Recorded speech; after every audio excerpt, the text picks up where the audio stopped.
Dare do pong. Harana ko be yata komponji no wada premier pierre lagine. Dare regardez les ponts là. Harana ko be nata kon. On a mis premier pierre et deuxième pierre. Regardez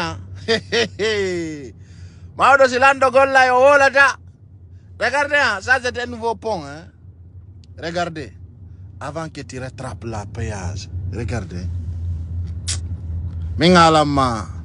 Si lady no gollede andi do woni dans les pays développement. Na sous-développé. Kodo lagine ko fenande. Ayal tay lagine tuya fenande mabende. Regardez.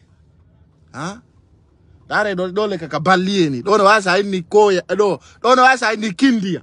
Wala inni honno inata inni mamu exactement. Do no wasa inni mamu ko en fait. Do wasa inni John la ya de mamu dans 30 dans 1 heure de temps. Bien entendu. Regardez hein. Regardez. Pop. Non. Billahi wallahi tallahi. Lando no lubeteno. Hara on peut prêter un pays un président. Je vous dis, attends, non là-bas. Hara de waou no luba gol lando. Fio ya lagine gol là quoi en fait. Luba gol quoi, on se prête à un président. Regardez. Ça on parle pas. On parle pas hein. Regardez. Ici là on parle pas. Ha, ça dogini do ayaw d'aéroport dogina. C'est moi qui te le dis. Donc na inu gol ya ili ba chudi imbe ore fenande. Ko do ngandirta gine no yurmi. Nana be ya Holando wi wada lawol. Lando no way wadde lawol. Et qu'est-ce qu'il y a exactement? Ça travaille pas?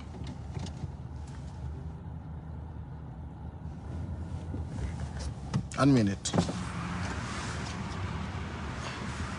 Ok. Kana ndeka kalando rewata donc do merewata. Goddo wi wana do ngawiya. Dare do nan jama. Regardez ndara ne do oremo. Billahi wallahi ta. Regardez. Na go ala ni andare ne oremo. Regardez. Et regardez bien. Hey. Amaki hakundenge Allah. Dare de ndare do lawol. Do lagine busigadum. Taiko maninkaru lami. Lagine ne ba lawol. Regardez. Ana mama di dumbu ya wawa wadande du ngandi taggendi bale. Penale tout. Dare do. Regardez cette route s'il vous plaît. Hein? Dare do lawol. Ça y mène n'a changer. Commencez à le lamo. Il y a l'exemple ici. Il y en a. Vous allez voir. Dare do. Et puis donc 4 voies aller, 4 voies retour. 4 voies aller, 4 voies retour. Quand on a un kami Ousmane Gawal no hekka no inna kako heccianki. Imo inna. Lakini Petre comme Mauritanie. Poro. No yurmi quoi. No yurmi. Lakini ça fait pitié. Regardez ainsi de suite. Dare ne rore mon jama. Hein? Regardez. 4 voies aller, 4 voies retour. Hein? Personne ne peut contredire ce pays maudit qui s'appelle la Guinée. Ardo Sindaoya. Dare do ajo. Mais regardez ici. Ça ne parle pas. On ne parle pas de tricage. On ne parle pas de photocopie. Là, tout le monde voit. Quand on s'est mis on a combien de ponts on a fait dedans. Maintenant viendra, je vais vous montrer des ponts, vous allez voir. Daron tawon, no he jamandare. Bedo nini be mari train aro gakadi. De train train ara bis tawaka. Ibe wadde ni bis jan électronique. Ara bis de ngala sofer. Hein? You know what they ga? Eno jodi no fenana Guinée.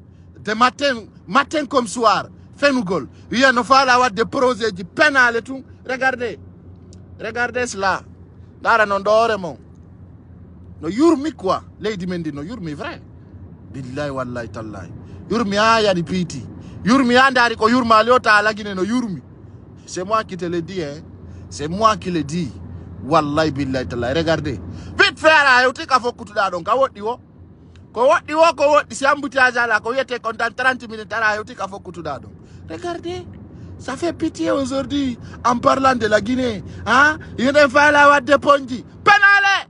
libugol cuuɗi fulɓe ɓe ŋewre penale ha no metti ndare hey regardez ha on ay ɗo kala liɓananoɗo suudu kadi hetti mbuuɗi ha mais ça c'est clair cela regardez cela ndare pont ji hakkude mo Allah jama regardez le pont no jooɗi no wiya no faala wadde pont Bambe to no faala wadde pont Hamdallah e Kosa penale je dis c'est faux regardez ha ɓeɗo ka corniche ari waɗi laawi haɓe ɗaɓɓani jama on no ɓe wonira mais lagine c'est l'égoïsme qui existe c'est-à-dire no yurmi trop leydi men ndi no yurmi ha ça fait pitié no yurmi vrai sa yi ngaygu e jaggu e fenande ko ɓe woni hollude kon pullo a tawa no metti no yurmi je vous dis wallahi no yurmi ha no hersini ha billahi wallahi tallahi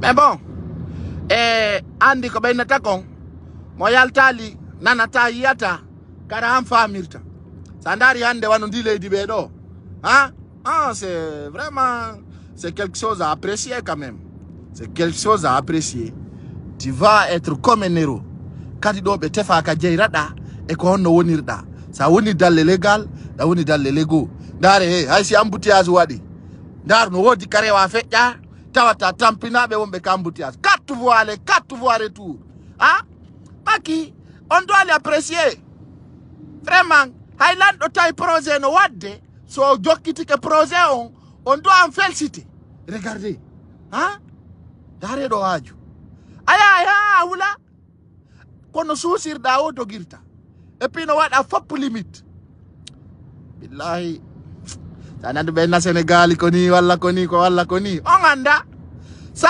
woni Sénégal a yawɗa Dubai a ngalɗata wallahi billahi tallahi lawol ɓurgol ngol jaddude Dubai ngol ɓura 6 voies ɗole la yaade ɗo dalle 4 voies ayne Adama regardez bien de awa ko woni gonga e ko woni fenande no seedi donc c'est pour vous dire seulement lagine siwa marsu few non lagine ala dans les voies de développement hay ko wigol ko lawol développement na hay to wontirde lagine c'est un pays sous-développé goto kadi wata régulte ɗum parce que c'est des haineux c'est des personnes qui n'ont aucun contrat ko lagine tu yata bayji ɗi 1 milliard fenande tum bayji ɗi ala nokku ka hikki donc ser Guinéen ser compatriote je vous laisse parce que ko ɗum woni kon yes ko ɗum woni kon jama on aray ɗo waɗa birdi aron ka tawa c'est clair